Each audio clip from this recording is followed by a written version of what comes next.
Allez, petite question aujourd'hui. Sommes-nous vraiment dans une société trop individualiste?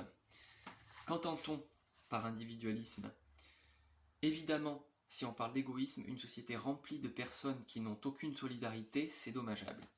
Le problème, je crois, c'est que voir uniquement l'individualisme dans le sens d'égoïsme, c'est passer à côté de l'émancipation des individus.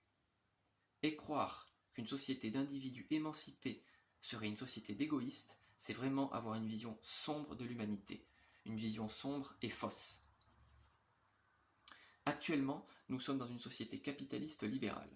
La liberté enfermée dans un système basé sur l'accumulation des richesses et la propriété privée des moyens de production, avec une aliénation à l'emploi.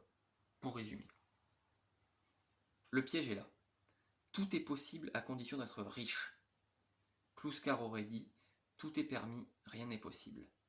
Donc, dire qu'il y a trop d'individualisme chez des smicards, par exemple, c'est un peu fâcheux. L'organisation de notre société libère les individus pour qu'ils puissent être performants en nourrissant le capitalisme. Nous marchons sur la tête. Nous devons construire un système à notre service. C'est à l'institution de servir les individus, et non pas aux individus à se soumettre entièrement à l'institution. Il faut arrêter de croire qu'il y a quelque chose de plus grand que nous. Il faut sortir du pseudo-individualisme possessif qui nous conduit à être possédés par le capital. Il faut rentrer dans un individualisme émancipateur qui nous conduit à la vraie liberté. L'émancipation de l'individu doit être notre horizon.